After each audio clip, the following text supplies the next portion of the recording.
Thanks everybody for joining tonight at our 18th annual Hewitt Healthcare Lecture. It's wonderful to have a full house here for what will certainly be an insightful conversation about how state and federal policy are shaping investments in innovation in the life sciences.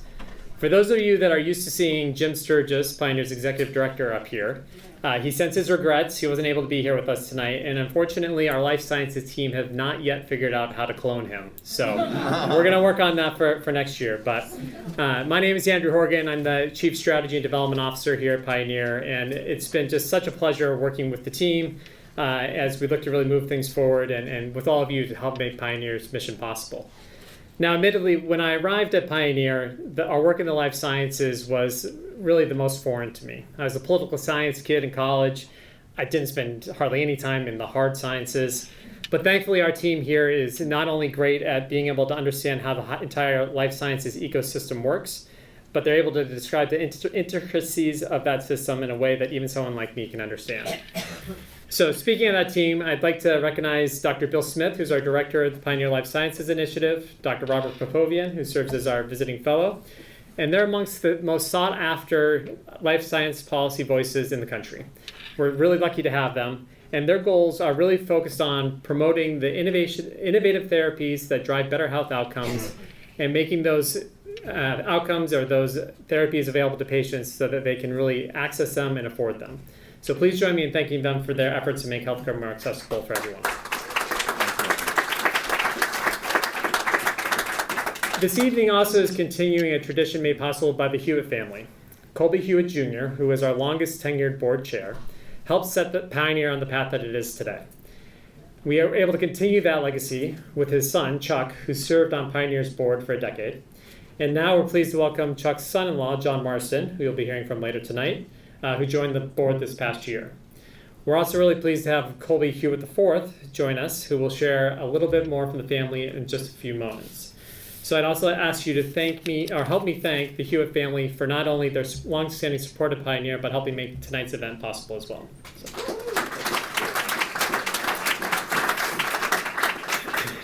So you may have noticed that tonight's format's a little different than we've had in the past, and that's by design. The decisions that are being made on Beacon Hill and Washington, D.C. on taxes, zoning, reimbursements, and federal grants are having an increased impact on shaping innovation in the life sciences. And I think we can all agree that it's having an outsized impact on here in Massachusetts, probably more so than any other place in the whole world. So tonight's speakers bring expertise across the whole ecosystem. We have real estate, venture capital, pharmaceuticals, and direct patient care. We encourage you to really get engaged during the Q&A tonight. I'm sure our panelists will provide some information that will prompt some important questions. And before I hand things off to Colby, I just want to have one quick disclosure, given the expertise of our panelists. And we want to make clear that we're not providing any sort of investment advice, that nothing should be relied upon as such, that the views expressed here are the speakers alone, and not necessarily those of F-Prime, Newmark, UMass Memorial Health, UMass Chem Medical School, or any other organization they're affiliated with. So with that, again, thank you all for joining us, and I'd like to invite Colby up here to share a few words. Colby?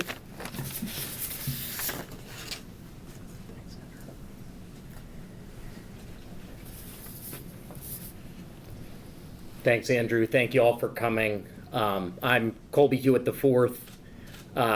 My grandfather, Colby Hewitt Jr., was a passionate person, held very strong beliefs, among them that free market solutions are usually better and always more sustainable, that open dialogue and listening to each other is the only way to ever accomplish anything great, and that bow ties are more memorable and usually stay out of your suit.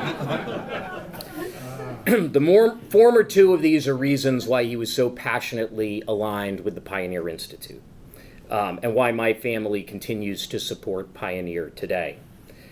Pioneer has become the preferred think tank in education, better government, and healthcare in the Commonwealth of Massachusetts and beyond, bringing to the table well-researched and well-presented pragmatic solutions, the kinds of solutions that my grandfather and his friend Roger Perry would say were so simple even they could understand them. Pioneer also brings us together for events like the panel tonight. Nonpartisan, open discussions this one examining the impact of policy decisions on drug development and ultimately patient care. Events that propagate the kind of informed conversation that Colby Hewitt Jr. loved.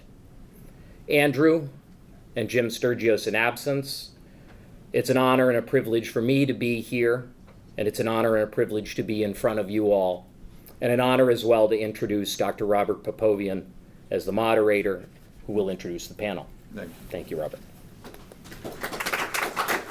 Excellent. Can everybody hear me, or do I need to talk louder, or by any chance? Is ever more louder? Okay. All right, so I'm going to be talking really loud, like the British fans last night, right outside the hotel singing. So, thank you for having me. Robert Popovian. I'm the Senior Health Visiting Fellow at the Pioneer Institute. Thank you for the Hewitt family for hosting us, and also for the third year I've been doing this, and this is by far one of the best turnouts we've had, so this is terrific. Why are we here today? I've been in the pharma industry for too long. But when I started, really the hub for research and development used to be companies. It used to be New Jersey, major pharma companies. It used to be for Pfizer that I worked for almost 25 years. It used to be New London and in Connecticut. That changed over time, where California became a hub for biotech research, and specifically La Jolla. And then about 20 years ago, 15 years ago, started moving towards Boston and Cambridge. And Massachusetts, because of its universities, because of its, academic institutions and the hospital systems, has become a research hub for the biotechnology industry. It's probably equal, maybe surpassed La Jolla and San Diego, but it is a major hub and major development of jobs and everything else that goes along with it in Massachusetts, the way it is. I'm going to give you some data, and this is what we're going to talk to the panelists about. In 2013, 40% of all clinical trials that were done with biotechnology took place in the United States. 22% was in European Union, and 8% was in China. In 2024, 35% now are in the United States, 12% are in Europe, and 30% are in China. In the last 2 years, China has surpassed the US in new clinical trial starts. And today, and I'm pointing at Rich because we used to work together at Pfizer, I used to work for him at Pfizer. The CEO of Pfizer said on CNBC that China has surpassed the US with regards to investment and development of new technologies. This is serious. And this is something that we're going to be discussing today, is how this is impacting not only what we do research here, but also jobs, real estate, venture capital, and what does government and everything else influence this environment. So, without any further ado, we're going to get into the panel. I'm going to introduce our panelists quickly, and then we'll get into questions. So, all the way to my left, Elizabeth Bertlet. She's a commercial real estate researcher and economist, 20 plus years of experience in Greater Boston in national life sciences market, but she also does things nationally with regards to life sciences market, so she can tell us what's going on in other states, perhaps, of how they're competing with Massachusetts. Yep. Next to her is Dr. Gavin Jones. If any of you guys are sick, he's the person you want to see. I'm a doctor, so is Martin here, but you don't want to see us. Okay, you want to see him. He's an oncologist. He's an actual oncologist who takes care of patients. He's a professor at University of Massachusetts Chan Medical School and treats a wide range of cancers, but he's also actively involved with the Taxpayers Union in Massachusetts, as well as the Hoover Institute in Stanford. Next to Dr. Gavin Jones is Rich Bagger, somebody I used to work for in Pfizer. He used to run the government affairs division at Pfizer. He was the head of office for many years and then went to Celgene. And he's been in politics for several decades, on and off, working in political areas. So he's going to be able to tell us what's going on in the state and federal level and how that's influencing the environment. And finally, Dr. Martin Tyler. He's a venture capitalist, works with F firm, and he's going to be able to tell us how the movement of capital is taking place. You guys know capital is fluid. Frankly, you can have investments in the United States, in Boston, or you can do it in China. So without further ado, let's start with Elizabeth. I'm going to ask her the first question. By the way, if you have questions, please raise your hand. We want this to be a conversation, not a lecture, and we're going to have plenty of time during and after we're done discussions. But if anything comes up when they're making commentary, please interrupt, ask your question. So, Elizabeth, Massachusetts, is the hub we talked about, has had meteoric growth. To be honest with you, 20 years ago it was non-existent. It was all La Jolla, and now it's moved to the East Coast, and Massachusetts is the main hub, and Boston specifically. What does the growth look like locally? And what you're looking at it from outside the Commonwealth, what you're seeing companies doing? Yeah, so I would say that you're right. We are the #1 life science hub in the U.S., arguably the globe, although China's kind of nipping at our heels there, so that's certainly a topic of conversation. I think if you're talking about the top 3 across the U.S., the Bay Area, so San Francisco, South San Francisco, certainly a competitor. And then I would say San Diego's third. Inventory is, in commercial real estate terms, is about half of what it is in greater Boston and in the Bay Area. I think, we have the top institutions. We just have the ecosystem that where everything coalesces together to make a rich and vibrant life science sector. And that's the research hospitals, the institutions, the funding, whether it's public or private. We have the VCs, we have the real estate. But I would say in terms of growth, obviously, we sort of got over our skis, if you will, post-COVID, where there was a lot of capital coming in, a lot of companies that were growing at paces they probably shouldn't have. That's right. And we're sort of, continuing to feel the effects of that. We also, in the commercial real estate world, had huge oversupply of new lab inventory across the region. So you saw markets where there was no life sciences before, including Somerville, Bedford, Andover, places where labs were getting built where they never had been before, untested waters. And so those sort of more emergent areas continue to struggle. We've seen a lot of reversion to core, which would be Kendall Square. So a lot of companies, now that they have choice for space, they're not, constantly facing 1% vacancy rate, they're going to get that Cambridge address. So those are kind of the big trends that we're still seeing today. And when you're talking about companies, and this is important to note, pharma companies come in all shapes and sizes, right? You're not talking only Pfizer's and BMS's of the world. You're talking about small 1 and 2 person researcher who has a lab now. Right, and we have a fair amount of shared lab space, so biolabs, smart labs. I think a lot of big pharma has their own incubators now, Lilly, Novartis, J&J.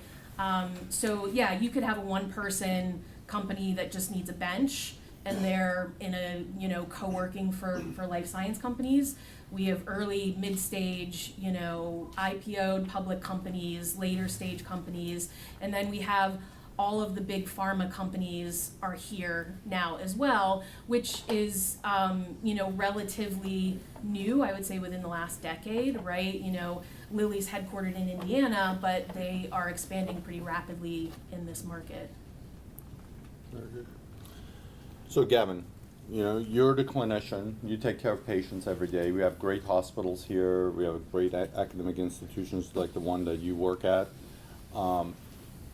We have probably the best access to technology frankly, of anywhere in the world. Even though China is doing a lot of clinical trials and everything else, and they're trying to bypass us, we still have the better access. You know, cancer care, cancer has become a chronic disease in some cases, you know, and you treat a lot of cancers. So having said all of this, and we spend a ton of money on healthcare too, by the way. We spend more than our share, almost like significant share of our GDP on healthcare. Yet patients find it frustrating. They can't access it. They're spending more out of pocket every day, and they're complaining about it. Why is that? Tell us more.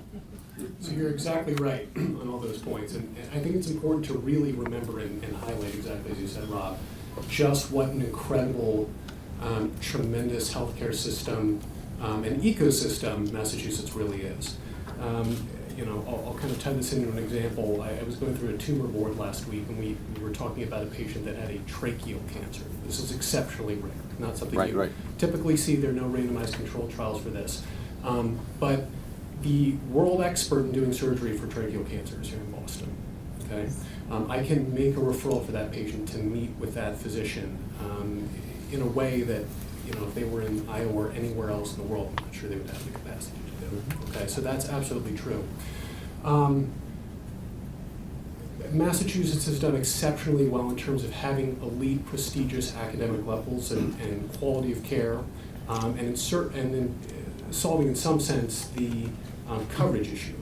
But the question of cost and accessibility remains, and those are very different things. So you have to think about the way a typical patient makes contact with the medical system here in the Commonwealth, right? They're not experiencing Mass General or UMass as a reputation.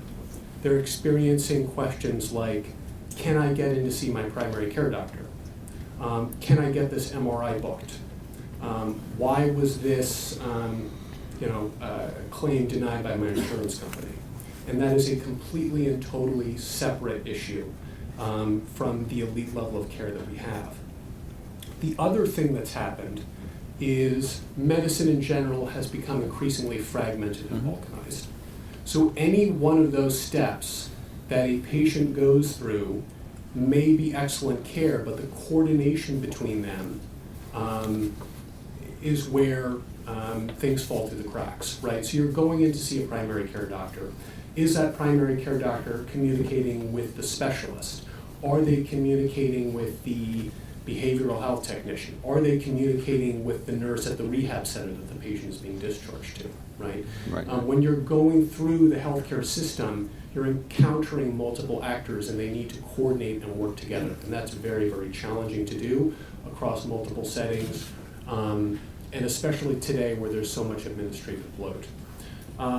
The other thing that I'd say, Massachusetts is not immune to other issues that affect healthcare nationwide, right?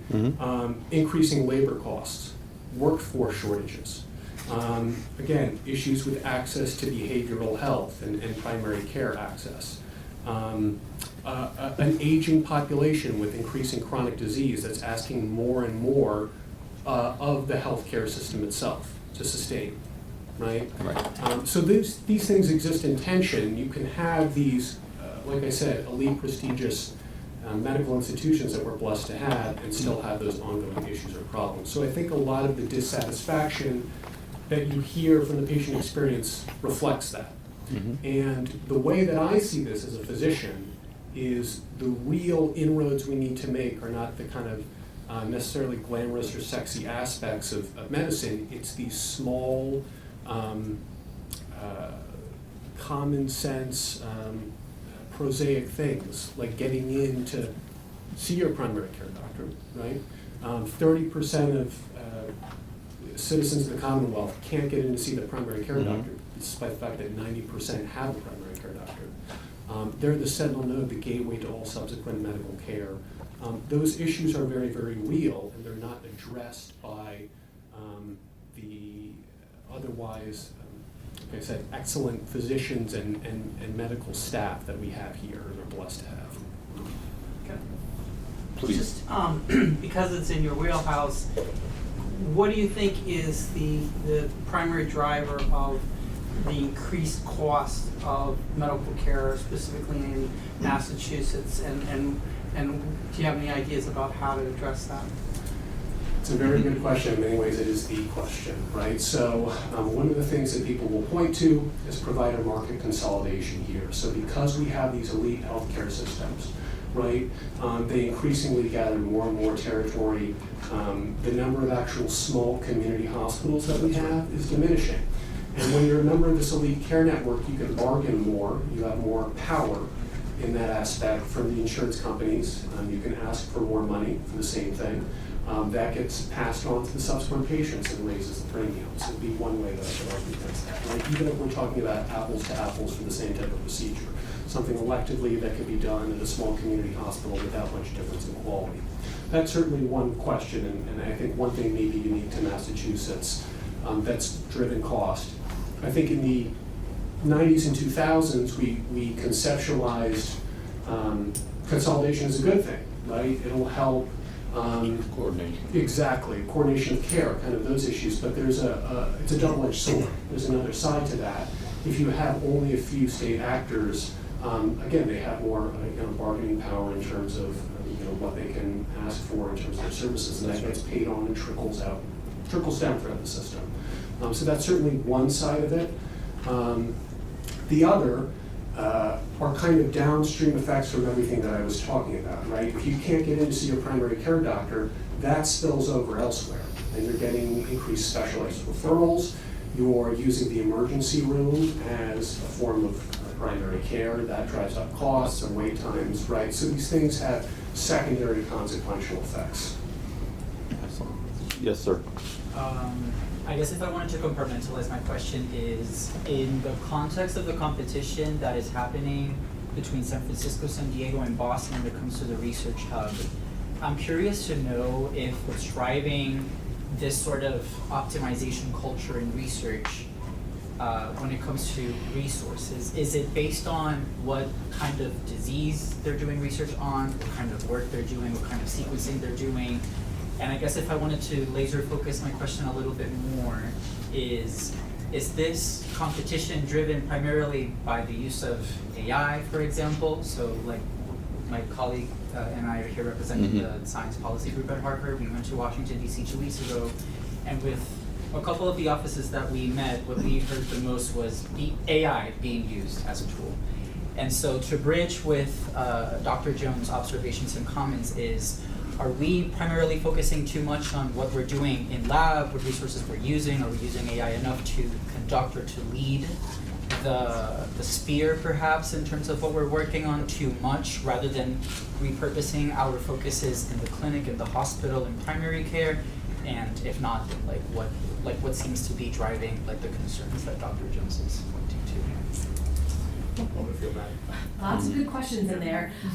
So to take, I guess, the first bit of your question in terms of, competition between life science markets, I would say yes, we're in competition, but there are a number of firms, particularly big pharma, that are located in either both markets or all three. Mm-hmm. So like Lilly is in San Francisco and also Boston, even though their main headquarters is in Indiana.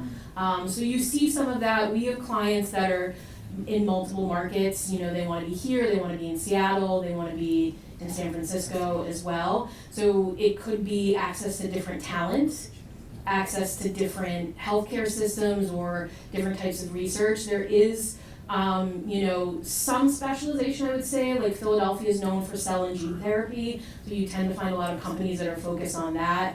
I think there's been a lot more CRISPR companies here in Boston. AI is interesting, much more kind of early days here in Boston, surprisingly. It's far bigger in the Bay Area and San Francisco. I think one, because, the sort of agentic AI, OpenAI, they're already there. So we're seeing a lot of growth there, but we represent a fairly big AI life science company here in Boston, and they're expanding pretty rapidly. So it is coming, and I think if anyone's looking at the headlines, all of the big pharma companies are either signing, agreements with AI companies like NVIDIA, Anthropic. So they're not necessarily building out their own in-house AI people, although they may have some, but they're spending money and investing in these partnerships with AI. So every big pharma company, or they're acquiring an AI company to introduce that into what they're doing. I mean, I'm not sure how that trickles down to kind of what Dr. Jones has been talking about, but I think the theory is that AI should expedite the scientific discovery process. I don't know if we have proof of that yet, but we should be able to push more science through at a faster rate and get to drug discovery faster. I want to get to Dr. Jones after one question I have for Rich, but AI is probably more important not in drug discovery, but providing care for patients, getting rid of manual prior authorizations and refill requests and things like that, which we have not tapped into. That's a lower hanging fruit than actually doing the research and development part through AI. But having said that, I know Genentech for the first time is doing a clinical trial that's been fully developed through AI. That means the clinical trial protocol was completely done by AI. So we'll see how it goes. You still have to put it in humans. I have news for you. Yes. You still have to do that part. The scientists still have to monitor the process. Yeah. So I want to go to Rich because, this is a good segue into what's going on in the federal and the state levels with regards to drugs. So I always point to, I had an opportunity to help a patient recently, a friend of mine, who wanted to get a GLP-1. We were able to get the GLP-1 easier, faster, with a lower out-of-pocket cost than he would have tried to get his blood pressure med. His generic blood pressure med. This is a reality. To get diagnosed with blood pressure and get your blood pressure. So the federal government is trying to fix all of this, but everybody in the business sector, and you're very familiar with the pharma companies, are also doing something different. They're trying to go to direct-to-consumer. They're trying to go through this hims and hers. Cuban is trying to sell drugs in his pharmacy.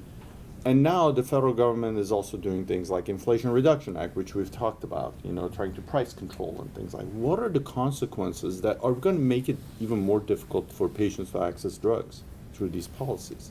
That's a really big question. So I'll try to just scratch the surface, and maybe we can dig in more later. And a lot of the things you mentioned are things that represent commercial innovation that are happening right now. That's absolutely true. That the net benefit of which is positive for patients, but it's happening in environment of policy challenges, right? And there's sort of two ways to sort of think about the policy issues, right? We were talking a little bit, before about location decisions for life sciences companies and the strength of life sciences, the ecosystems across the United States, like that right here in Massachusetts. So, that's where state policy might, have an effect, like the competition among the states for leadership within the life sciences, right? Massachusetts is not a leader in the life sciences because of state policy. Sometimes state policies can contribute to a state or community's leadership in the life sciences, but it's often not because of those state policies. In fact, sometimes it can be despite those state policies. It's the scientific, medical, entrepreneurial ecosystem that creates those centers. So when we think about state policy, it's impacting all the wannabes, right? This week in San Diego is the Biotechnology Innovation Organization Annual Convention. And just about every state and most of the countries in the world have pavilions there. Yep. Where they're trying to get life sciences companies to locate within their states. When I was at Celgene, I used to go to that convention and have with me like a U.S. Chamber of Commerce report on the relative attractiveness for innovation of policy environments across the states and around the world. And I'd go to those pavilions and I'd ask them about the shortcomings of their policy environment for location decisions for companies. But the second dynamic of what is happening is not the competition among the states. It's the competition around the world, right? It's what Robert mentioned with what's happening in China, which should come as no surprise to us, because you could probably tell me exactly when it was, but I'm going to say it's about 15 years ago that China declared that it would be the world leader in the life sciences by 2030, and it sounds like they're very much on track. And the way to combat that is not so much worrying about what they do, but worrying about what we're doing in terms of the environment for innovation in this country. And it's in that regard that while there are some positive developments, there are some real concerns about what's happening in pricing and reimbursement and access in the United States that is already proving to be a disincentive in investment in drug discovery, both overall but also for particular types of medicines because of unintended consequences that follow from government action, where the authors of the government policies never intended to say that this policy favors therapeutic area X versus Y or patient group A versus B. But the unintended consequence of the policies is that it has exactly that effect. And maybe we can dig into some examples of that later. Yeah. Thank you, Rich. I mean, I have to tell you about China. I want to get to marketing pretty soon here because I was invited to speak at the Bio Conference about 10 years ago. And I didn't know what I accepted to speak at, but it ended up being like a Chinese investment, and like 500 Chinese showed up to this talk, and they wanted me to talk about drug pricing in the United States, how drug prices are set, what does the drug pricing look like, why is it so complicated. And I have to tell you, at that time, I didn't think that they were going to be able to compete, but now it's just obvious to me that the money is, at that point, the money was flowing already, but the money has completely shifted from Europe anyways to China. So, money. Martin. That's all I'm good for. Money is fluid, right? I mean, if I'm a venture capitalist, I want to make money. I don't care if I'm investing in US versus China versus EU versus anywhere else. So what makes it attractive to invest here versus other countries? And what are the challenges that you're seeing with competing against, for example, China? Yeah. No, it's a great question. So, I mean, like you said, fundamentally, the goal of a venture capital firm is to make money. Yeah. We choose to do that by investing in biotech companies, and we, like to think we can do that well because we have medical and science training, and we think we can hopefully pick companies that we think are going to be successful in developing drugs. And I think it's been said, like, Boston really is a true hub for the life science ecosystem. That's partly why I'm here now. I spent the first part of my career in the UK. We have a London office that invests in European companies, but I want to spend some time here in Boston to get really exposure to the ecosystem. I think there's still a lot of desire from venture capital firms like ours to invest in the US, that we continue to target deploying, probably 75% or more of our capital into US companies. So I don't think this is we're at a completely sort of negative turning point of the whole industry here. There's still a tremendous amount of talent here. There's access to great researchers and research technologies and so on.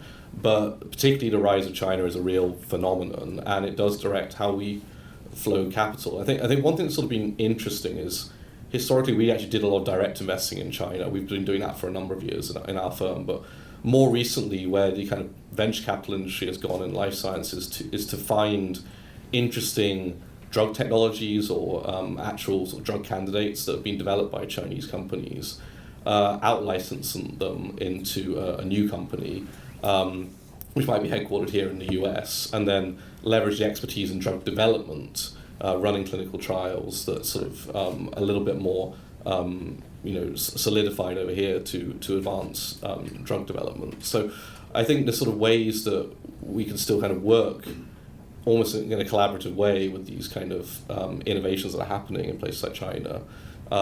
to still sort of provide growth for US companies. So in that, I mean, one thing I think that the US is still really good at and uniquely good at, where China is still a little bit further behind. Where if I was directing kind of federal research funding, I might say we should be over-investing in this kind of capability. Is the core academic research that happens in the great universities here in the Boston area and across this country is still world leading, and that is often what really gives rise to true kind of first-in-class innovation in life sciences. And we've seen that countless times. It can be at the level of entirely new drug delivery methods. The concept of I'm going to drift into jargon here, so I apologize. But there's different kind of modalities you can make drugs out of. One is something called RNA. A lot of that stuff was invented in companies here in the Boston region, like out in Ireland. The concept of using cells themselves as therapies, really pioneered by a bunch of US companies in oncology and now in other therapeutic areas.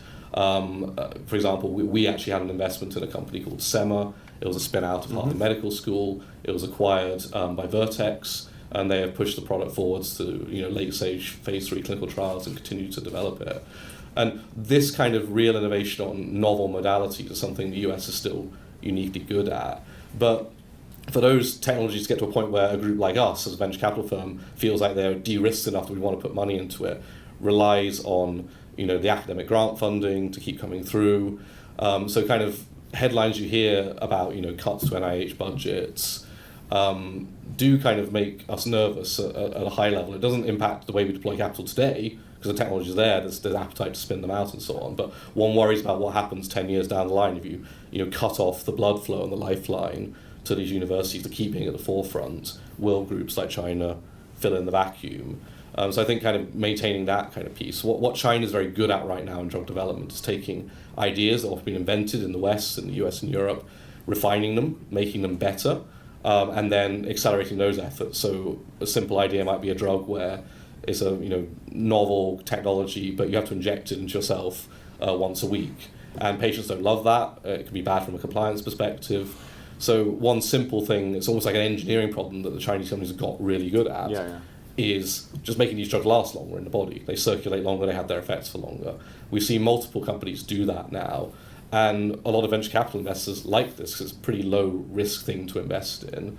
So again, there's still opportunities there because the Chinese firms are very good at creating those drugs. They don't necessarily have the capability to develop them and commercialize them in the US. So again, groups like us can leverage that, bring the technologies and the US rights to those technologies or the European rights to those technologies into a new company and focus clinical development expertise that's more centralized here in pushing them aggressively to the market in the US. So I think there's a few creative things that one could do to work with China and to continue to maintain our competitive edge in areas where we still are, arguably, more innovative than China. But it's something we've got to keep our eyes wide open about. Yes, sir. Along the lines of capital flow, thinking about some of Martin's comments, I guess I'm thinking about some of the global macro environment.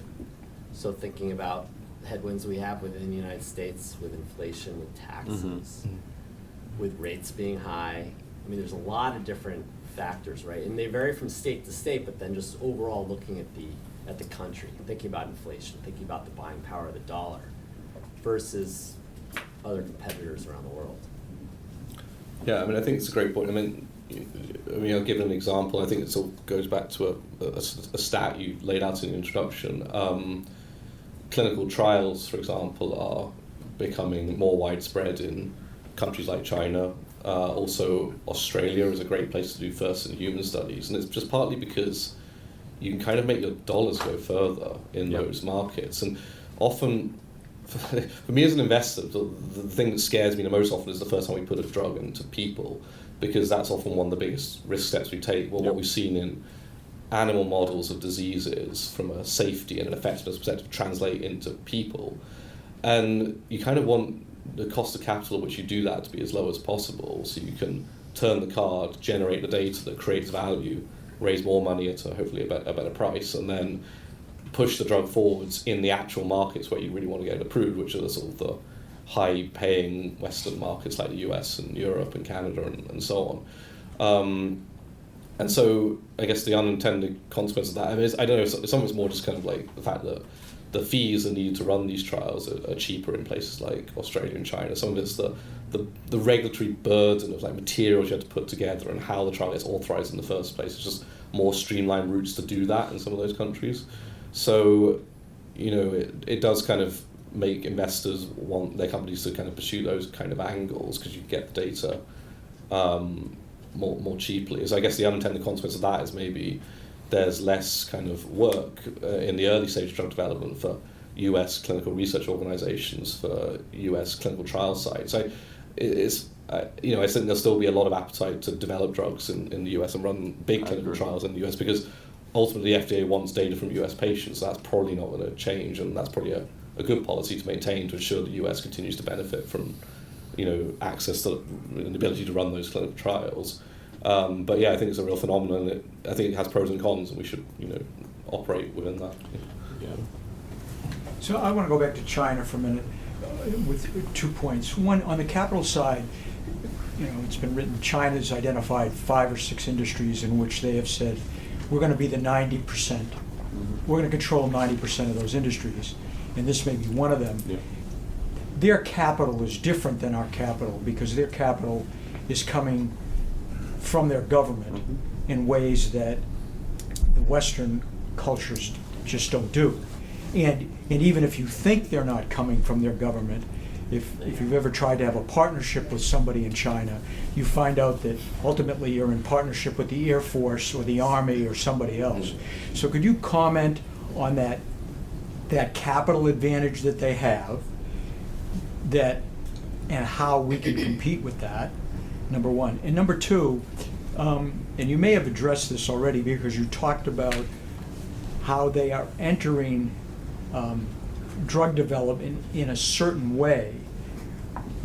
But what I wonder about is, are they susceptible to the same regulatory scrutiny and diligence that other countries, at least I perceive, I'm not a drug developer by any means, but are they subject to that?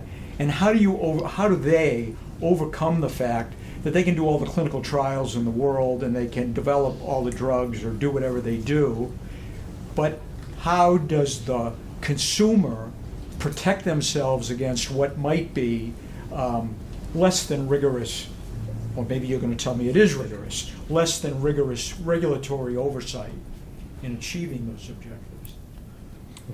I'm happy to have a go. I wouldn't say I have expertise in both of those topics entirely, but I think that there probably is a differential kind of bar of like what is needed to say get into a clinical trial in China than the US, and there's sort of all sorts of kind of unusual kind of mechanisms, things like what are called like investigator-initiated studies that maybe have an even lower bar in particularly kind of innovative areas. And I think we've probably all seen kind of some of the news reports around very kind of ethically questionable things that may have happened in China. So I'm not necessarily endorsing kind of the process there, and I don't know enough about the details of it, but I guess fundamentally there are still often a lot of barriers to be able to open a trial in the US just because there's a lot of documentation and information required to get there in the first place. And so I think just maybe like looking what's worked, maybe China's not the best example, but something like Australia where it's just a slightly more streamlined pathway.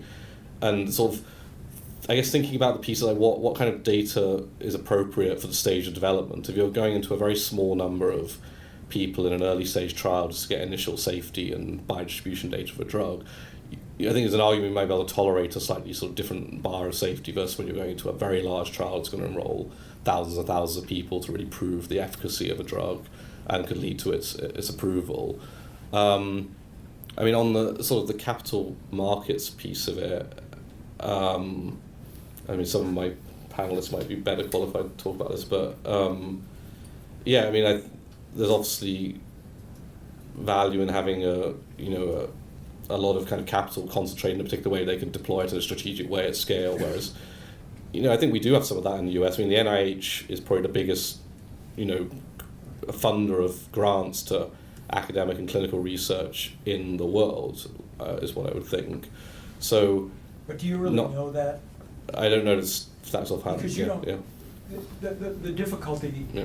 in that statement is that the NIH is a public entity with a lot of transparency. Mhm. China has no transparency. No, you're right. And so you don't really know what they're spending. I mean, Yes. I'm not being Yeah. critical, it's the fact, and I don't know how we overcome that, because they can throw so much money, and whatever they decide, they can dominate at. How do we adjust for that? That's what And I'm. I don't think it's just money. And Rich, you want to comment on that if you want, but it's not just money, it's human capital. And I'll tell you this, I'm the chair for the School of Pharmacy at University of Southern California. And when you talk to the professors, the bench scientists, the PhDs, what they tell me is that when they have an opportunity for a research initiative, it's usually them and a research assistant. That same research in China is done by 10 PhDs and 10 research assistants. So it's not just capital from a dollar amount, but the human capital is also overwhelming over there. So, and it's gotten worse because, especially in the medical schools and pharmacy schools, a lot of the PhD programs were expats coming from China and India. And that market has dried up. I can tell you they have a lot of positions that are unfilled right now from a research assistant standpoint in these universities because they can't bring people to qualify for visas. So it's a problem. It's a human capital issue too. It's not just dollar amounts. Rich? I was just going to add on the issue of competition with China that there are two aspects of it, at least two aspects. One aspect is global leadership in an economic sector that's high value added that means a lot to the American economy, right, and states and communities across the country. There's a second aspect of it that is national health security. Yeah. Of U.S. leadership in developing the medicines, vaccines, and other forms of medical technology that are needed to meet the needs of our population, especially in a crisis. But the fact that the U.S. led the development of the mRNA vaccines in COVID, national public health leadership, Absolutely. which is something for national security that we would not want to surrender to China. But again, as we focus on China, it's like, what do we need to do Right. to keep the crown? What policies do we need to implement to make sure we don't lose that leadership edge? Or is this the time to be saying that the United States, we're going to be adopting drug pricing based on a lowest common denominator of a number of countries around the world, and import price controls from other countries and undermine our life science ecosystem? In that way, seems inconsistent with building and maintaining and growing a world-leading ecosystem. And Rich, you want to comment on this, but the better actually issue is China is competing with us, but maybe the better way to look at it is that we shouldn't do what EU has done, which is drop off the face of the planet from research. Maybe that's the way you look at Well, it. that's the other side of that statistic Yeah. that you opened the session with, why the EU percentage on trials has dropped so precipitously. Yeah. Right, and that flows from public policy, and that flows from the pricing and reimbursement policies of developed economies across That's right. Across Europe. So maybe that's the cautionary tale. Yes, sir. Just a quick question, Martin, to you. There was a question about the quality of the capital, but also similarly the quality of the data. When you look at the initiator investigator trials, for example, from China, do you hold them to the same, if there's a licensing opportunity, they want to do a phase 2 here, do you hold them to the same standards, or do you have access to the same level of data that you would have had if it was done in Australia or the US? Yeah, I mean, I think it's an active debate in the field still. I think there was a lot more concern about this 10 years ago. I think there's more of a sort of appreciation that the data you get out of Chinese clinical trial sites is generally a lot higher quality and often the same quality as traditional Western sites now. I think there's some subtleties in there. For example, I think China's really been leading in oncology innovation. They've got very good at kind of making some of these better drugs I talked about earlier, and executing trials. And oncology is one of these nice things where, from a trialist perspective, you have very objective initial endpoints. Does a tumor shrink or not? That's very different from other therapeutic areas where you might rely on more like a patient-reported outcome. Does the patient feel better in some way? Where there's a lot more room for bias and misinterpretation and noise. It's kind of pretty hard to argue with an MRI scan. And so I think there's sort of subtleties there. You might kind of weight, say, oncology data of a higher quality than something else you might look at. But is this something that people take seriously? We've not necessarily done this, but certainly I've heard some of my peers might send an experienced researcher in a particular unusual methodology. And I heard about this for a company out-licensing a cardiology asset where you need to look at some sort of slightly complex echocardiograms to really give yourself conviction that the drug was working. So they sent US cardiologists to the Chinese trial site to look at the scans themselves, independently score it, and give them conviction that the data was what they said it was. I think the other thing is, obviously, you look at kind of proxies of quality. Like if it's a very well-established Chinese biopharma company that's had successful partnerships with multiple Western biopharma companies, you would rate that just intrinsically differently from a small, scrappy, private company that's only got going a couple of years ago, where there might be kind of higher risk about data integrity and data quality. So it is a real issue. We do think about it. It depends on the specifics, and yeah, it's a good point. I want to ask, before we go to, I want to ask Gavin, do patients care where the drug is coming from? Because I have a brother who has esophageal cancer. Mm-hmm. He doesn't care. He wants to see his next birthday. No, that's exactly right. They don't care. The question is, can they get the drug? Yeah. Right? That's the thing. And that's the main operating issue. Yeah. And everything behind that's opaque. Again, it comes down to the actual patient experience of, can I get this? This is a standard of care treatment or an experimental treatment. Do I have access to it? Not what's the backstory, how did it get here? Yeah. Totally. Yes, ma'am. Make sure you hit the mic. Oh, sorry. Oh. And the will go to. Yes, Okay. yes. One useful metric might be to look at the batting average for new drug development in China versus here or anywhere else in relation to FDA and EMA approval rates. What do we know about that? It's too early, in my opinion. There aren't that many, the sample size is not big enough, is it? Yeah, I mean, I guess it depends a little bit on what the question is, but there are very, very few of any example. I think this might be one example of drugs that are, say, just approved on Chinese data.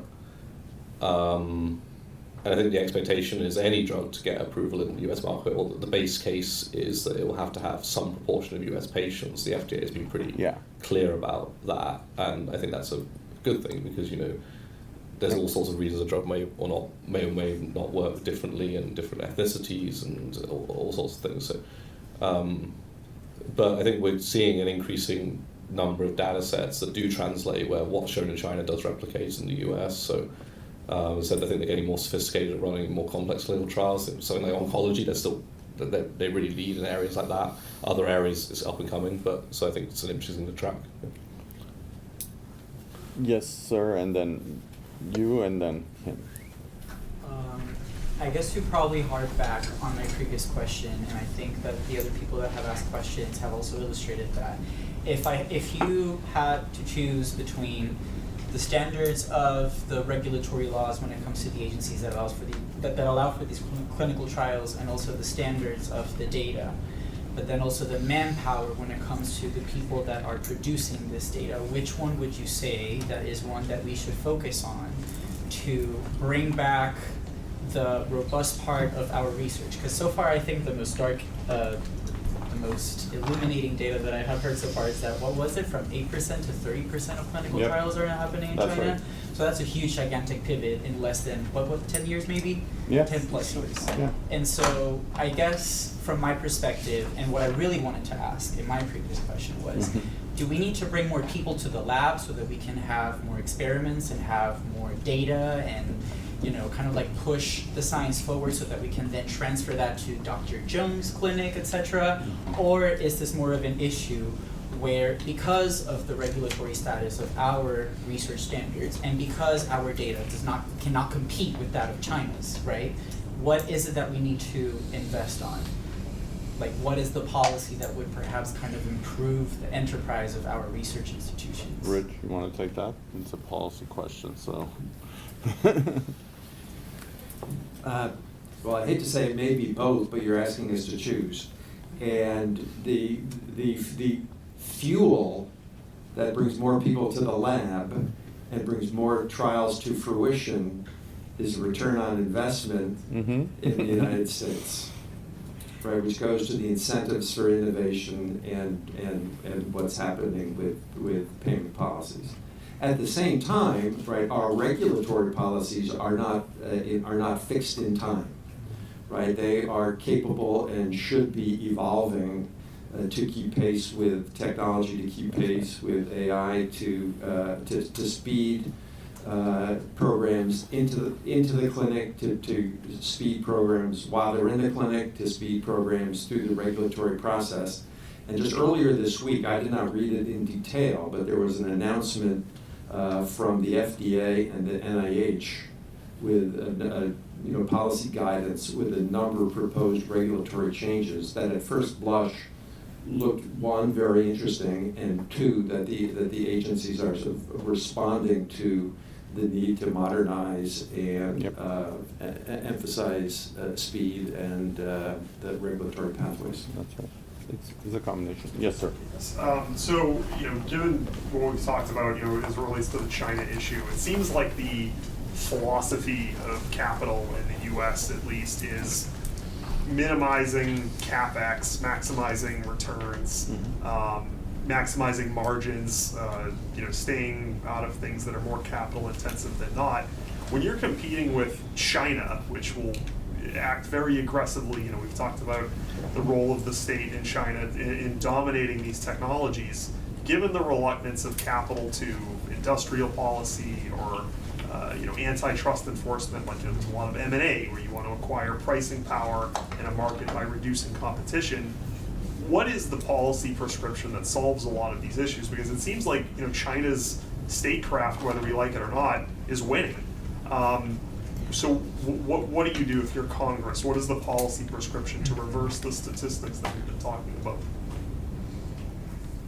My opinion, but Rich, you want to talk? No, I'll tell you. I mean, look, from a regulatory standpoint, I think the Chinese clinical trials meet the FDA standards. And the reason why is because the US is still the largest market in the world. So any pharma company who's doing research in China is going to demand that. They're not going to let it slip away because they still need to get the FDA approval for US use, right? So from a standard point of view, I think China is going to be as high as FDA because the primary reason is that you still want FDA approval so you can sell your drug in the US. What's the problem is that we are seeing in the US an erosion of a market of being able to price your medicines accordingly. And with things like MFN, most favored nation pricing, which is international indexing, or IRA, that pricing methodology is going further and further away in the US. So that's reducing of a pharma company looking at US being such a lucrative market that they need to ensure that they're selling their drugs in. So you're asking the question, I think that's one of the things. The second thing is what Rich talked about, is the FDA. When I think about the policy environment conducive to life sciences investment and innovation, I think about a dashboard on your car with 3 gauges. And the 3 gauges are the science and regulatory policy, NIH and FDA. Second gauge is intellectual property. And the third gauge is access and reimbursement. And we've got world-leading intellectual property laws in this country. There's no reason why our science base is like the world's leader, and our science and regulatory policy, should be green all the way. But right now on access and reimbursement and pricing policy, the dashboard is yellow and it's tilting towards red. Yes, ma'am, and then you. I had a question for Martin, maybe more like for the earlier stage companies and like keeping the crown of innovation. Like it seems like the last few years, a lot of investment has going towards more companies that are more established, maybe have data in the clinic, right? And I think also because of COVID times, we invested so much in early companies, there's some, a little scared there. And also like reducing risk, right? If you're in the clinic, that's a lower risk. So maybe like we've kind of been abandoning a little bit the earlier R&D and investing there. And so maybe I'm curious of where you think we're going in that direction, but also I personally know some people who are doing really early companies where they've gotten investments from China, and they are way more free-flowing with the money, where obviously like in discussions with VCs for early companies, there's a lot more risk, there's a lot more discussion, maybe even leadership coming in because they want to have more of a finger on the pulse of the company, where China investors are like, here's $10 million, do what you want to do with it. So I'm kind of curious if you've heard about that, and where you think we're going to go to kind of keep the early R&D moving forward here with US money. Yeah, I think it's a great point. Like I said earlier, I do think some of that really kind of early, risky, first-class stuff is what the US is actually really good at. And you're right, there has been arguably underinvestment in that by people like us. I think a lot of this stuff tracks market cycles. I think you alluded to it yourself. There was a lot of exuberance around 2020, 2021.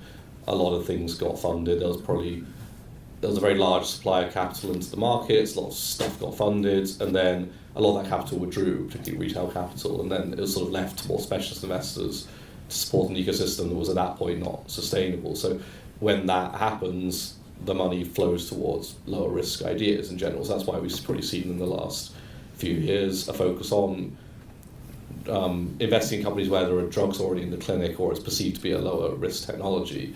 But I think these things are a little bit of a function of market cycles. I mean, like, again, right now I'd say the last 6 to 12 months we're in quite a good period of optimism. IPOs are back in biotech. There weren't any IPOs for a while, so that's a good thing.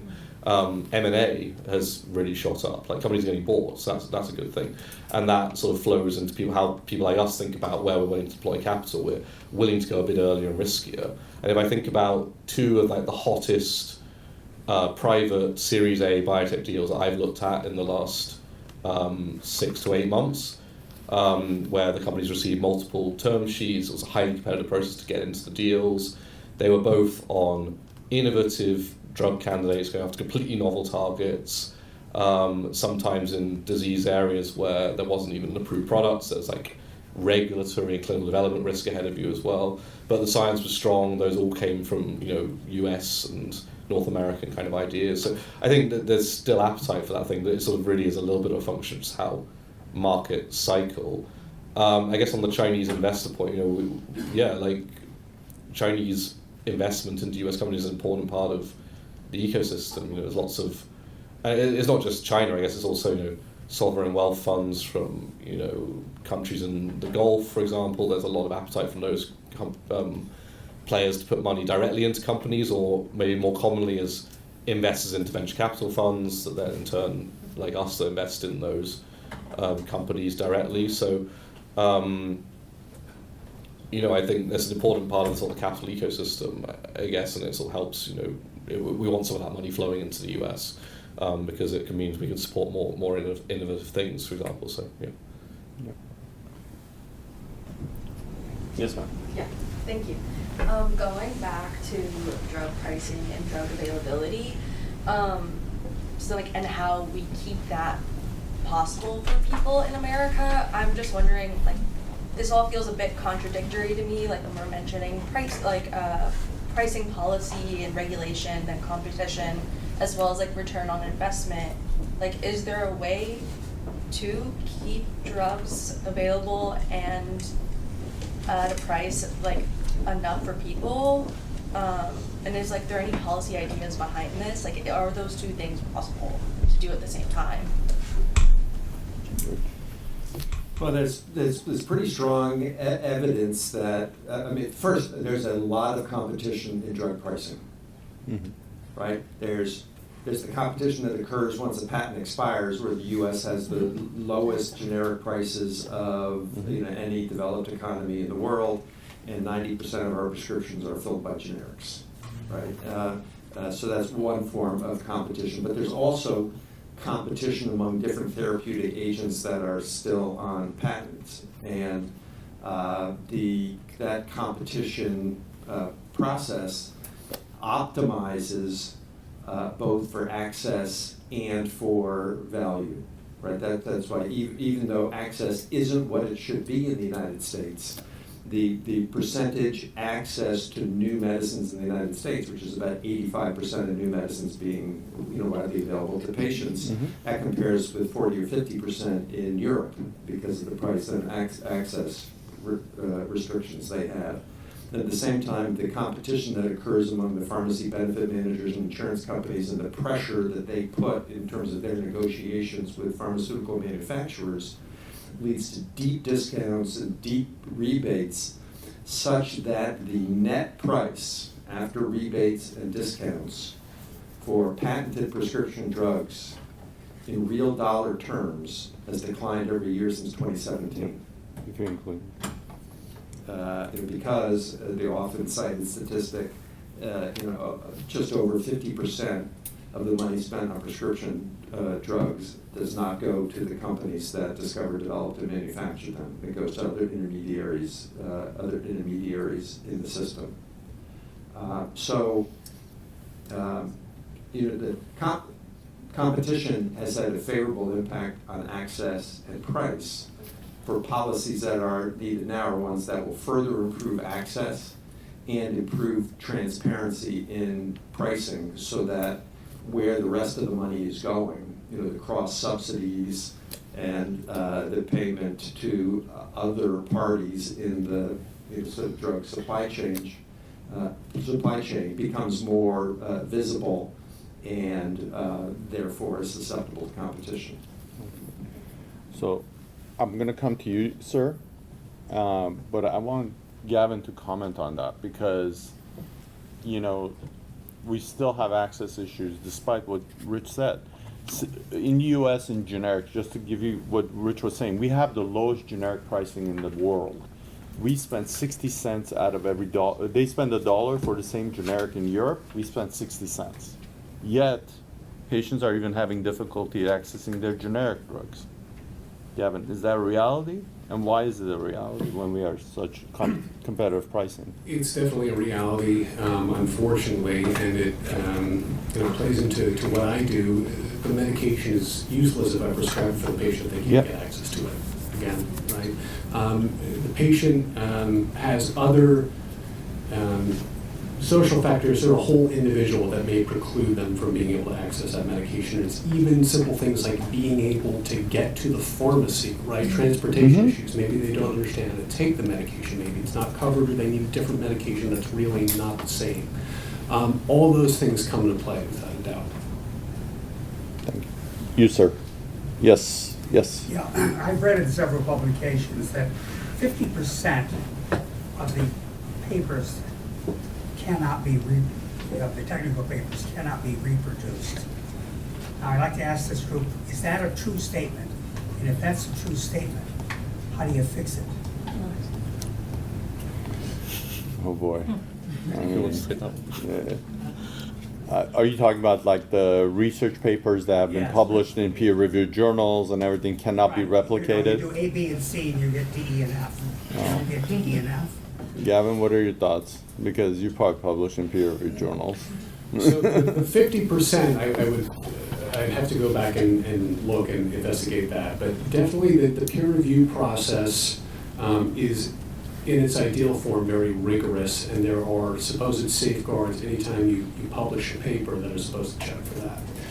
What I can speak to is there's definitely a bias to publish positive results, right? Somebody can conduct a randomized clinical trial and the results are negative.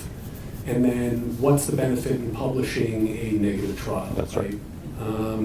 So that definitely exists, and you do wonder about The design of trials, I can speak from an oncologic perspective, creating kind of bloated trials that try to answer multiple questions to increase the odds of generating something meaningful at the end, but without particular specificity. Obviously, the secondary question that arises from this is, and we talked about this a little bit earlier, is using AI to develop the right protocols, and whether that's going to impact anything in terms of also reporting the results, and if that will have any sway on that supposed metric. But knowing that 50%, I would have to go and look at that. Certainly it's not something that inspires confidence, but it is true. The other thing, the problem is that in the last, I would say, I mean, you probably noticed it, in the last decade, there's been a cottage industry of publications that are coming out that are publishing anything and everything.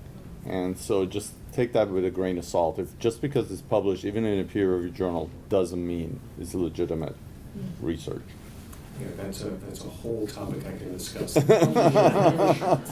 publish and perish thing because of that. Absolutely. So the currency of your promotion within academic medicine is very much based on the number of publications that you have. Right? Not necessarily how meaningful was that publication, what question did it answer, but how many papers have you written. So what, you create that incentive, what are you going to get? People that are just generating publications for the sake of publications. And there's quite a bit of pay for play these days in publications. Yes, sir. So there's been a lot of discussion, obviously, about the pricing in terms of healthcare, but another major important is trust by the consumers, and that the medicine that they're being prescribed is actually going to be effective. Because obviously, when they do these trials, obviously a success it's never going to be 100%. And especially when you're doing the trials that you were mentioning before, that a lot of them are only in China, but they're being approved by the FDA. Regardless, is there any challenges there with Americans trusting drugs that may have only been tested in China and have not been tested in the United States? Because obviously there's a lot of investment between American and Chinese businesses, but I think there's also still a bit of an underlying tension where a lot of Americans don't trust the Chinese, they don't trust the Chinese government, and they might not necessarily want, well, I'm not going to take this drug if it's only been made by the Chinese government and there's no Americans that have been tested it. So as in any of the fields, how does that, how do you deal with that, and how do you make sure that the drugs are safe, but how do you make sure that people are also willing to take them as well? Yeah, when you want to talk about that, because I can tell you my brother's experience. He doesn't care where that drug came from. He wants to see his next birthday, and he has cancer. When you're ill, your mentality changes as an individual. At that point, you're in the survival mode, especially when you have a cancer. Yeah, my experience from the clinical side of things is if there's a drug and a patient knows that it works, wants the drug, they kind of just want the drug, and that's where the discussion ends. And here's where the FDA is so important, that the reputation of the FDA as a regulatory gold standard. That's right. Creates that trust among physicians and patients that the medicine they're prescribed is safe and effective. That's right. We're going to come back to you, sir, but there's a gentleman back there who raised his hand. That's you in the jacket? So I think biopharma dollars from VC is about 25% in Massachusetts, where it's about 45% in California. And it's gone down every year for the last 4 years. So I'd actually be curious, some commentary on Massachusetts specific deconstruction of some of this problem space, especially since nearly 65% of all AI investment dollars are in California, and only about 3 or 4% of all AI investment dollars are in Massachusetts.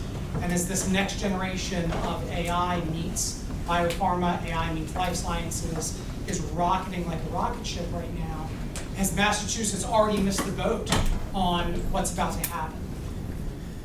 Elizabeth, what can Massachusetts do better?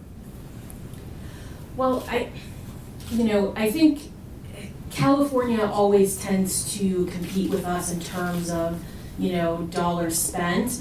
I think the AI question is a conundrum that we talk about every day in our office. Like, why aren't we seeing all of these companies growing here? And I think we're probably just a little bit behind that, although there is a stat out there, and I'm probably misquoting it, but there is a lot of AI founders that have been educated at Harvard and MIT that have relocated to San Francisco in the Bay Area. Maybe Martin knows a little bit better, but I feel like that's been a trend, right? Like Facebook, founded here, but really headquartered in California. So I think that's a common theme. We tend to be a bit more of an outpost. And I would say I don't think we've missed the boat on AI in general, but I do think that's why California is currently getting more funding, because with AI attached to everything, there just seems to be, more liquidity there. But here, we've got a lot of other innovative things happening that aren't necessarily happening in other places. So we have, other advanced manufacturing. We've got Commonwealth Fusion, Vulcan Form. So they're life science adjacent, but they use similar types of real estate and have similar real estate needs. And they're, hydrogen fusion, I don't even understand most of the science, but that we're seeing growth in that in our sector as well. So I do think Massachusetts still has an edge on innovation in general. And we're just starting to get into quantum, which, has been growing in places like Boulder, certainly San Francisco as well. So I think, we're getting there in terms of capturing and growing all of these other types of adjacent industries. Any comment? Yeah, I guess I don't know the statistics well enough. It sounds like you know them better than I do, but often capital will flow where the market is kind of excited by it again. And so AI is probably one obvious reason why there might be an increase in VC dollars going towards the Bay Area. Obviously the Bay Area has been the leading place for tech for the last 50 years or so, and it's certainly led the way in AI. And I guess when we invest in companies, we want to have the best teams of people. We don't really care where those companies are necessarily. The goal is to have the A team that are going to develop the products as best as they can, give us the best chance of making a return on our investment. So, as I think about, say, the impact of AI on drug discovery, the company where we have an investment in that space does have a big presence in the Bay Area and in Seattle, but it's not it's just that sort of, I think that's partly where the expertise is, and again, there's been areas where Massachusetts has had a lot of sway. I mentioned RNA-based therapies earlier. Yeah. The companies were named earlier. Moderna was hugely successful during the COVID-19 times, and that's a very Boston-centric effort. Alnylam, a much older company that's really kind of catalyzed a whole new modality of medicine that's been useful, particularly in things like cardiology. So again, at those points in time, there's been a lot of investment in those sectors. So I think these things follow market cycles a little bit. So we have one question all the way in the back, and we'll come back to you. You, sir. No. The one with, yep, that's it. You had it. We've heard a lot of overstated complaints about what the problems are, but we haven't heard very many suggestions about solutions. Let's challenge each one of you to name one thing that could change. You have your wish list, your magic wand. Change one thing that would change the current trajectory. So we're going to get to that. That's going to be the final question that I'm going to ask each panelist. You're absolutely right. We're going to come to that. Yes, sir. Excuse me. So we talked a little bit, or you mentioned earlier, about how federal immigration policy is affecting basically people in the labs. And I'm wondering about the other aspects of federal policy that have really could, I understand as being very disruptive. The cancellation of contracts in universities and basic research. And I'm wondering to what extent is this really affecting things, or is it just way down the pipeline that it will eventually, the chaos that's currently going on is really going to affect things down the line, not necessarily today. You want to comment? You have any thoughts from an academic institution? And certainly it's something you hear from labs in terms of decreasing funding. Now, whether this bears fruit or doesn't bear fruit later on, we'll see. It takes a while, right? Yeah. Research itself, you're talking about an academic medical institution, the results of that take a very, very long time to materialize. But I will comment at least on the feel of the institution with the change of federal funding is definitely there. Absolutely. No question about that. There's a lot of anxiety among deans.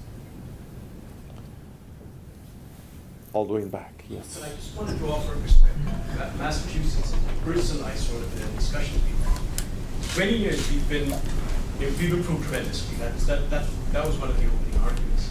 But in the past 20 years, you look at NIH funding, about 40% of it comes to Massachusetts institutions. And that's been the engine of our growth. We've got to appreciate that. We have fantastic preclinical research, but it's fantastic starting points. That's when I was an academic. I know this inside out. I am an academic. I know this inside out and how it's affected us. And it's been happening over many, many, many, many years and getting worse. So in terms of a positive perspective, I just wanted to put it in there. I want to hear your closing arguments, but perhaps help you guys a little bit here, is the VC dollars are small. They have not come in to bridge us. Bridge a lot of the basic science work that happens. VCs come later on when candidates become attractive.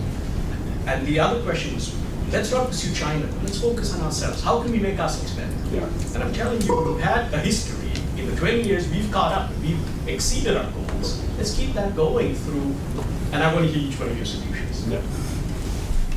Any other questions? Okay, one last question, and then we go to solutions. Just about talking about the federal government and the decreased funding towards those universities, do you think that there would be any scenario where any Chinese companies or even possibly the Chinese government would be interested in replacing that funding in order to expand their role in playing of how much they're funding, so that maybe they would be able to have more influence not just in what's being produced in China, but also what's being produced in the United States? And do you think that could be an incentive for the United States government to reallocate those funds back into the universities, or do you think that the universities would not accept Chinese money? Well, anybody wants to comment on that? I mean, I can just comment to, I'm not an academic anymore, but I think China wants to create all of this expertise in its own country, and part of the way they've done that and been really successful about it is they've attracted people back that have had extraordinarily successful careers, often here. So people that maybe were successful academics, maybe worked in the pharmaceutical industry for 20 years in big name pharmaceutical companies. Mm-hmm. These are the people I often meet that are founders of really successful Chinese biotech companies. So there's sort of incentives to get people back. Like if you're an academic, they might offer you a very large startup package to be able to fund all the research you want to do. That'll just be kind of a schlep to compete for here in the US. It's hard to get the grants and that sort of thing, right? So stuff like that, and I think the soft kind of pieces, the sort of soft power that we're maybe dialing back a bit in this country is cuts to NIH funding to the point it was made at the back. I mean, it really is just important to keep just pumping money through the system. You never know what it's actually going to fund, and what comes out of that 10, 20 years down the road is going to be a valuable innovation. I mean, the example I often think about there is gene editing by CRISPR. Probably everyone in this room has heard of this, so you can correct a very specific part of your genome.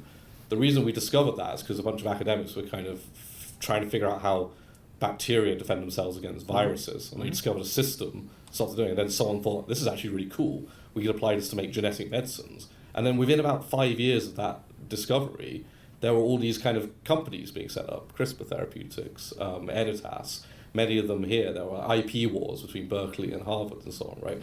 And no one that kind of wrote those NIH grants, no one that funded those NIH grants knew that was going to happen, 15 years previously. So you've got to just keep pumping money through the system, trying to be competitive. And again, I do think negative immigration policy is not great, because if you kind of make you want the best people in the world to be here driving innovation. You shouldn't care where they come from if you want them to do stuff, right? So if you kind of make it sort of feel like those people, I'd rather just go back to my home country and it's a lot easier there, I'll have easier access to capital and that sort of thing.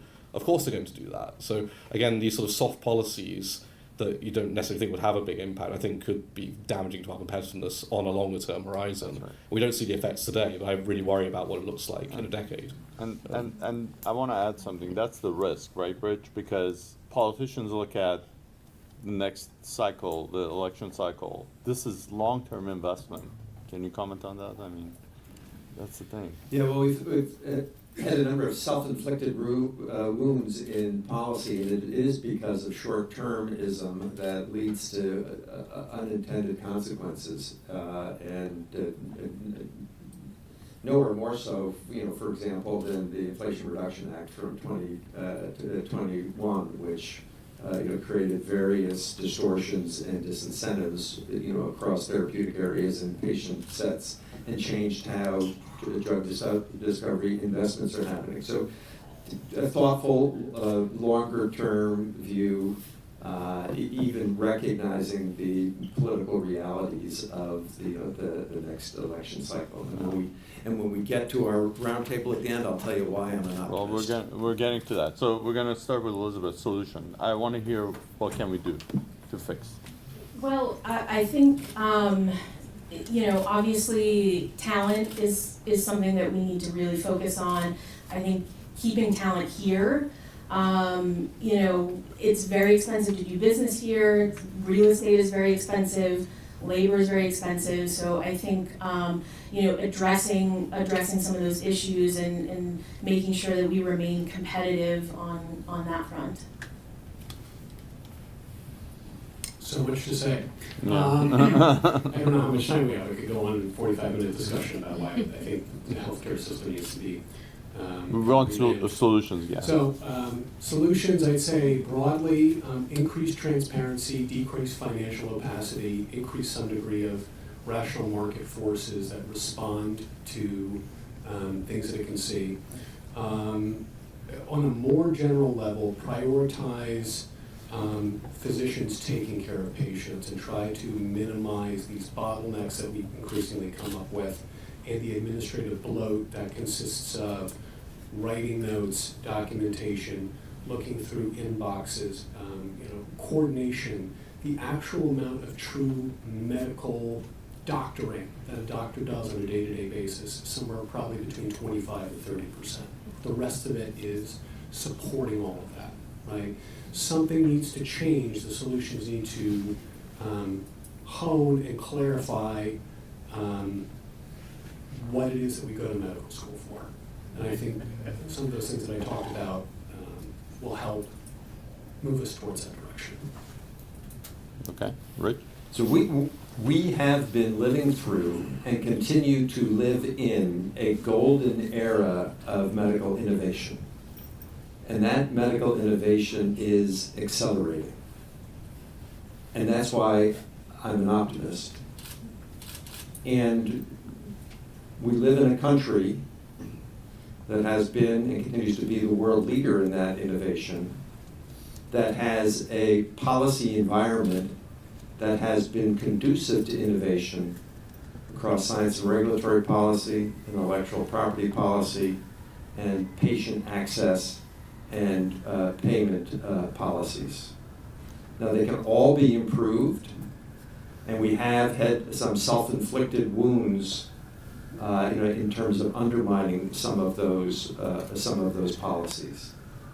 But keeping an eye on what brought the U.S. to global leadership in this area, make sure we continue to have a supportive policy environment. There's some very specific things that on access and reimbursement should be done to improve that.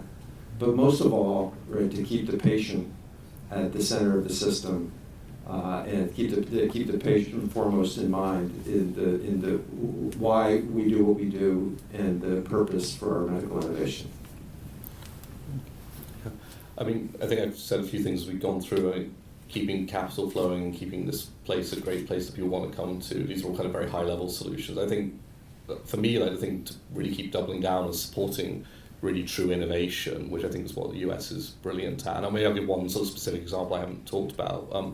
One thing I think where the FDA has really been leading the world and doing great things is around this kind of concept of leveraging surrogate endpoints, is what we call them. And maybe just to give you an example, a number of years ago, probably 5 or 6 years ago, the FDA passed a piece of kind of legislation essentially that allowed drug developers to sell a product in rare kidney diseases purely based on what we call a biomarker. This was like looking at levels of protein in your urine. It wasn't enough for full approval. They had to do further confirmatory studies in the market.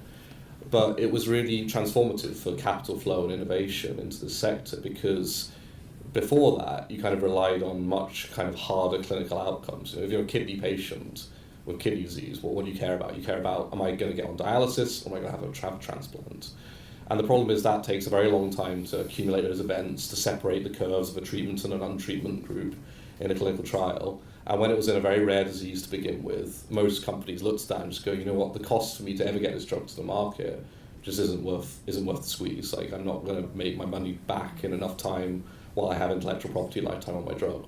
So by passing this piece of legislation, multiple kind of venture-backed companies all got started. They pursue kind of truly innovative medicines in rare diseases of the kidney. We now have products in the market and in late-stage development, I'd say almost entirely thanks to that kind of innovation. And we're seeing more and more of that at the FDA in myeloma. There's recent legislation around using something called minimal residual disease as a genomic sequencing approach to prove a drug works. So I think kind of really kind of capitalize on innovation across the ecosystem, being it kind of making sure the NIH dollars keep getting funded to the great academic labs, because who knows what that will produce in 10 years' time, just keeping it flowing, but also supporting the FDA as it comes up with innovative clinical development regulations that can support capital flows into the system and make it more economically viable to develop drugs. Well, I thank you so much for the panelists. I have to say, I mean, I'll give you a real life story, and Rich knows about this because we were at Pfizer. So the environment today, this would not happen. So what Pfizer did is that they launched Viagra in 1998. Massive launch, a lot of money. Sildenafil then was found to work in pulmonary hypertension. Pfizer was able to invest in developing the drug for pulmonary hypertension subsequently in the mid-2010s because they had the patent protection and the viability of being able to sell the product in a private market and price that same. Today that would not exist because the Viagra... Keytruda is like, what could be at risk? Think about all the indications in cancer exactly. for Keytruda. Right. That's investment what's at stake. Investment would not happen today, because there would not be any incentive to be able to invest to recoup your investment in the pulmonary hypertension or in the Keytruda with the different cancers. Thank you so much. Thank you, the panelists.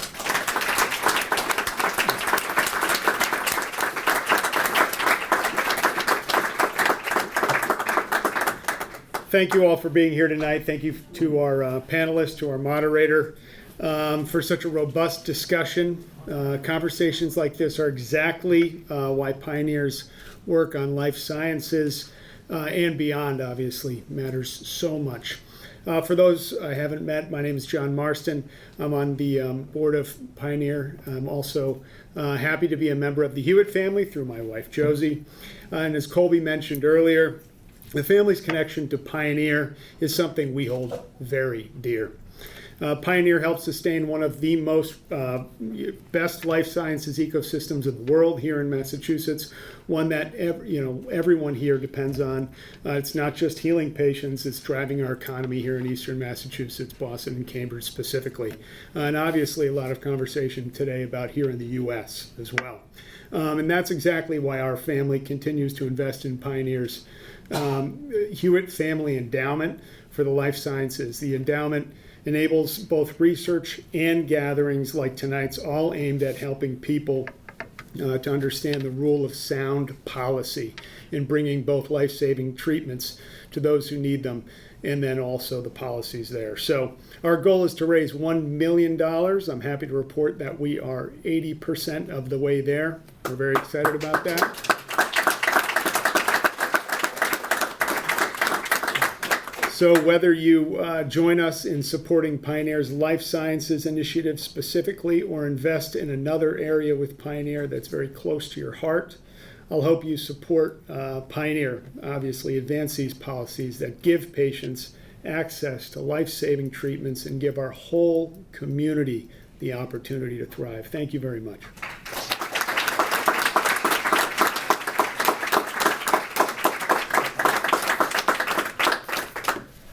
Andrew gonna close or am I closing? Thank you for coming, all of you.